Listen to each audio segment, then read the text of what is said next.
Yeah, this is DRH here. And I just want to mention a little story I had. When I was a little kid, I was on a 10-speed bicycle. I was about 23 years old.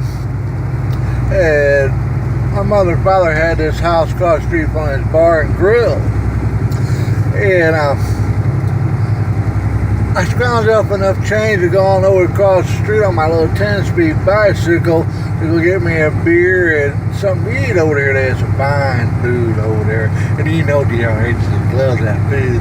And I just went on over there and got me some food on my 10-speed bicycle and sat there and had 2 drinks of beer and had some fine food. And then I left.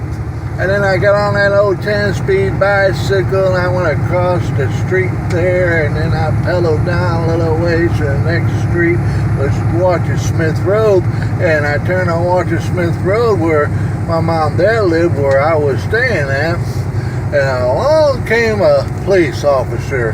He had his lights going on, just screaming down the road after me, and pulled me over on that 10-speed.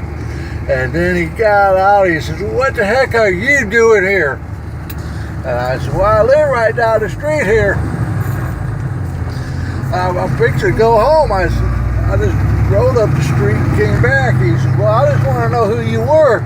I said, "Well, I live about 2 houses down from here."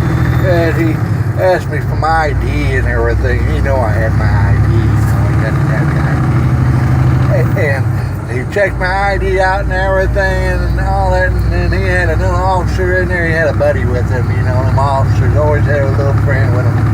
And he come out there too, and he checked me all out there, and he looked at my bicycle and everything.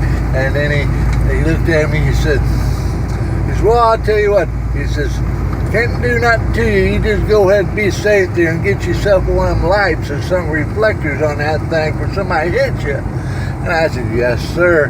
And he got in his car, and his buddy got in the car, and they took off. And I got on that 10-speed, went on down the road, and that sound gun shifted automatically, I tell you. That was a fine 10-speed. It shifts all by itself. I think I still got that in the garage here, but I just wanted to just let you know all about that 10-speed. DRH, Mobile, Alabama.